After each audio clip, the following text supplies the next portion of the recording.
Hi there, this is Dana Arcuri, author, speaker, advocate, and survivor. And so today is a no makeup, no hair day. Only lip gloss, that's it. This is as good as it gets. It's Sunday, I am taking it easy, but I wanted to share a new video on a topic to do with the myth of mothers. There's a lot of misconceptions in our whole entire world on what mothers are and how they should be, and that all moms are loving. And I have a whole lot of thoughts on this from my own personal experience. And it just so happened that I was really triggered bad the other night when I was scrolling through my newsfeed and I could see that someone wrote a little comment. And it was on one of my posts, and it was nothing to do with mothers, nothing at all on the topic of family or anything like that. But for whatever reason, this person who I've known for a long time, but obviously, number one, I know she hasn't been following up-to-date information about me, because if so, she would already know that I'm in no contact with my mother. And how do I know that she is out of the loop? Because of the question she asked me. So her exact question was, hey, how's your mama? And I'm thinking, oh man, wow, where's she been the last 2 years? Where's she been? Not everybody follows us day by day by day. Most of the people on YouTube and Twitter, though, follow me a lot closer. I don't know if it's just based on my topics and that we connect a lot more. I really believe that a lot of the people who are my subscribers on YouTube, we do have a personal connection, a much deeper connection, because we've gone through a lot of similarities. And so when we talk about mothers, we have to also break the myth. And so here we go. Number one, there is a myth in our whole entire world, this whole culture that has distorted thinking. They think all mothers are loving, and just because a mother birthed a baby and then raised a child to become an adult, that it means the mother was a caring, loving, nurturing, gentle woman. And that's not true. There's a lot of females who become pregnant who are unfit to be mothers. There's a lot of people, sure, you can conceive not everybody can conceive, not everyone's fertile, but there's a lot of people who do conceive that really have no business having children, because they are not in an emotional state of mind or a place of stability that is loving, gentle, caring, kind, nurturing, compassionate, and something that's extremely healthy. So there's plenty of us who have experienced extreme trauma and turmoil and narcissistic abuse. Some of us have gone no contact. Others of us are working through less contact, trying to make some separations with people who are hurtful, including the women who have birthed us. Just because someone gave birth doesn't mean that's a free ticket to abuse someone. And we must understand that it's really hard after you realize that your mother has been abusive your entire life, and that she's a narcissist, and that she's the most toxic monster on earth. People don't understand that. The reason a lot of people on Facebook may not even know about what's going on, like up-to-date, current 2020 situations. I've been in contact with my mom for over 1 year now. How come these people don't know? I think part of it is, especially on Facebook, Fakebook, they can't handle how real I am. I am authentic, and I have quite often put it out there on my situation and how painful it is. And there's many people who are reading my true story with the new book that launched a month ago, soul cry, releasing and healing the wounds of trauma. And so many people, they don't understand. They're just like, wow, I can't believe you still have a smile on your face. I can't believe that you are having so much joy in your life after you've experienced such horrific abuse. Now, number one, unless you've gone through it, no, you don't understand it. But, don't let those pictures on social media deceive you. I could do my makeup and I could do my hair and I could fix it and make myself look quite presentable. And people could look at that smile and be fooled by it and think, wow, she's really got her act together. And wow, even though she's endured and suffered so much child abuse, neglect, psychological abuse, manipulation from the toxic siblings, and non-stop evil happenings from her mother, who was quite malicious. Wow, she's really doing so great. You know what? You don't see everything. You don't see the nights when I can't sleep. You don't see the grief. Just because I might look all together most of the time, and we're not talking today, because today there's no makeup, no hair. The gray is coming through. Look at the roots. And you know what? I'm just at a place where it's like, because we're in this whole social isolation and social distancing, it's given me a lot of time to really evaluate my life. Does it really matter what I look like? No, not really. Does it really matter if I have a smile on my face? Not necessarily, because I know what's inside of me. And I know that I have been through a whole hell of a lot and I'm still standing. But that doesn't mean that it's been easy to have a mother who was mistreating me, who was psychologically abusing me, who was triangulating every relationship of mine, who even deceived me for years and years and years. I didn't realize how bad it was. It was only when I stepped away from the three-ring circus and the gaslighting and the jealous siblings and the toxic mother that I could clearly understand the path I have been on my whole life. And I could look back and just absolute horror, because it is extremely painful. And I have a hard time trying to explain myself to people who don't give a shit about my experience. And so it's easier for me to not always put myself out there on Facebook. And so if those people do miss what's going on, it's number one, because they choose to not follow up with me, to not really connect with me on a deeper level. And hey, that's okay. I have a lot of people I may be associated with, or I know, and I have connected somehow, whether they're an author, a speaker, into wellness or whatever, or they just know someone I know. But that doesn't mean they really know anything about me at the core of who I am. And so while I try to be as real as possible, as genuine and honest, and I am a truth seeker, I am an empath, I am a highly sensitive person. And so I have to oftentimes choose my battles wisely. And on Facebook, sometimes it's not even worth it to get into anything about my mother, because this is it now. This is like the real deal, people. I'm going to nail it right on the head.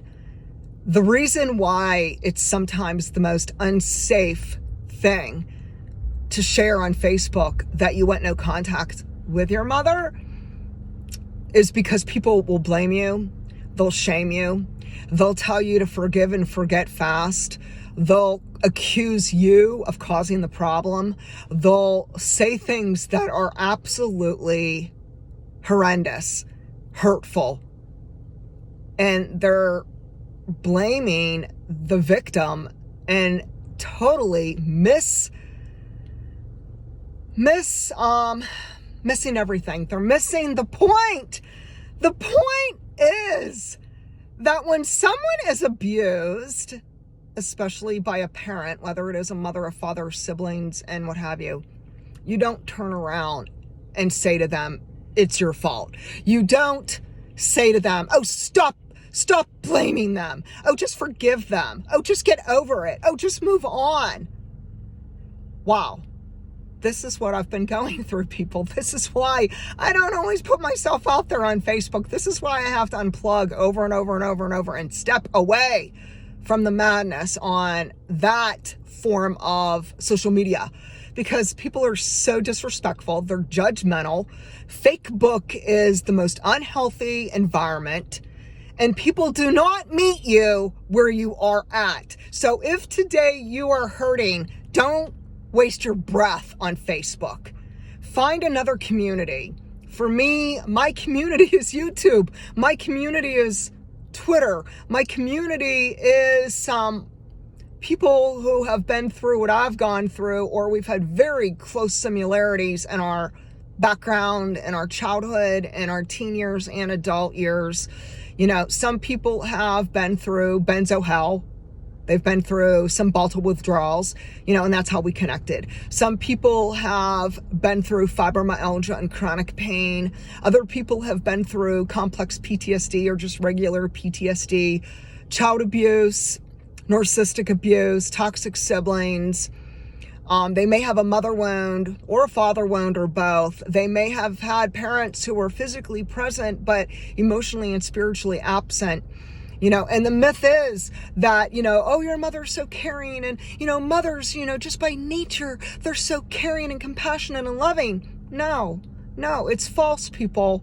Okay, anybody could conceive if they're fortunate. You know, hey, not all women conceive, but there are plenty that do, that really have no right to give birth because they're unfit people. They have so much baggage. They have so much generational bondage.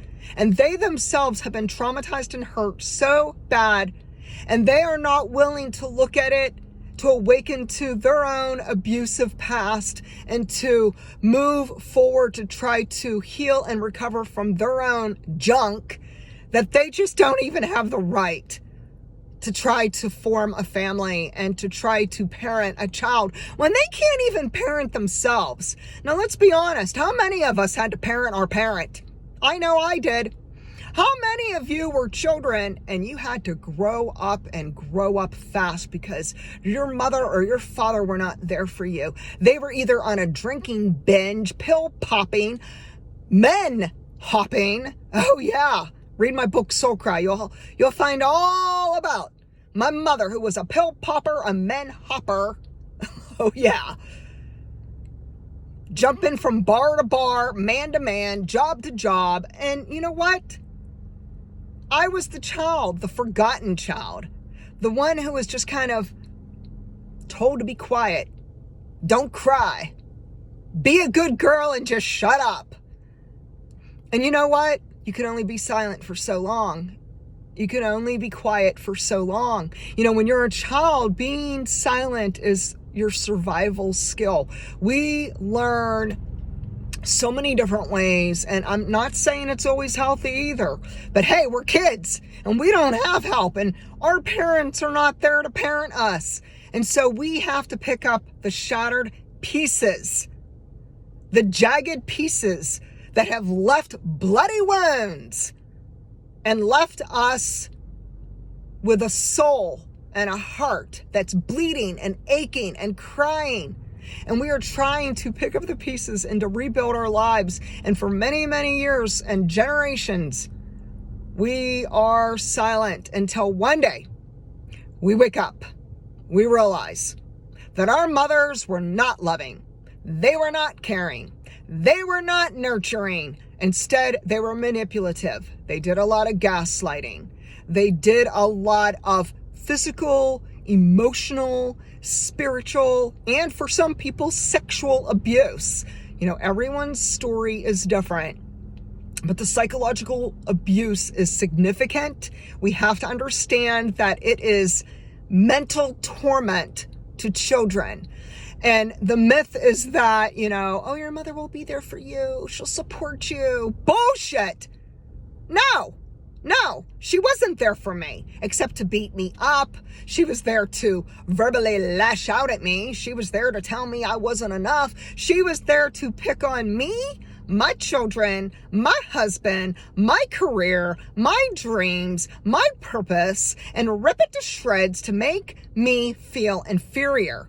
until I finally, in 2017, awoken to the truth about abuse, broke the silence, and then I started sharing, one by one. In 2018, I started sharing about the toxic siblings, about narcissistic abuse. Check out those videos. They have really racked up a lot of subscribers, likes, and comments.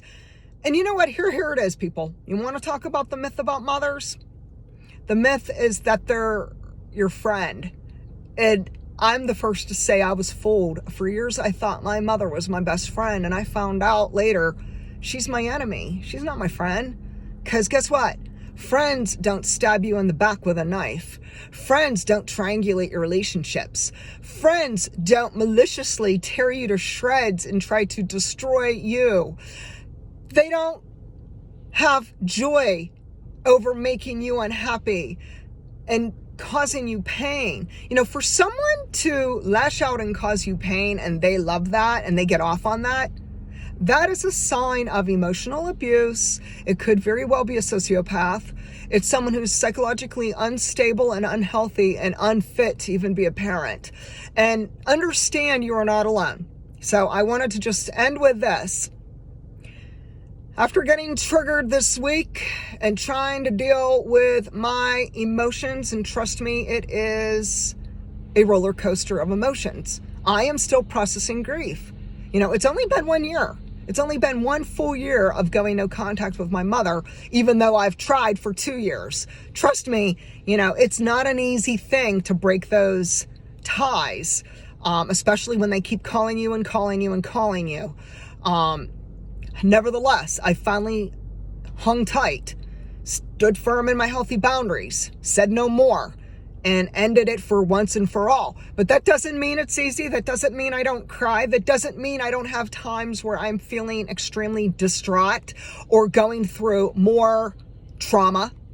I will daily deal with a wide variety of emotions. There are some times I'm fine. I'm absolutely fine. Other times I feel like super strong, super empowered, super brave. And then there's some days where, in all honesty, I'm really sad, okay? And then I might be a little bit mad. And then I might bounce, boom, back and forth between anger and sadness and grief and all these other emotions that are in between. But here's the thing, it doesn't matter what people say about mothers. It doesn't matter if people don't understand why you and your mother are no longer in a relationship. It doesn't matter what anyone thinks. Because unless it's them who walk a mile in your shoes, they could keep their comments to themselves. And so today, stand strong. And if you have moments like me where you have that afternoon meltdown, it's okay. It's okay to cry. It's okay to vent. It's okay to cuss. It's okay to scream. It's okay to journal and to get out in nature and to try to find ways to ground yourself and become emotionally grounded and stable. Do what you can to increase your emotional wellness. For some people, there's natural alternatives that they consider. I know that it's working really well for me. But that doesn't mean that we never go through bad times or darkness, because as long as we live on earth, as long as we're still breathing, we're going to still be working through our trauma, our past child abuse, the narcissistic abuse, and even the toxic siblings. This is something we will forever be dealing with and trying to come to amends with.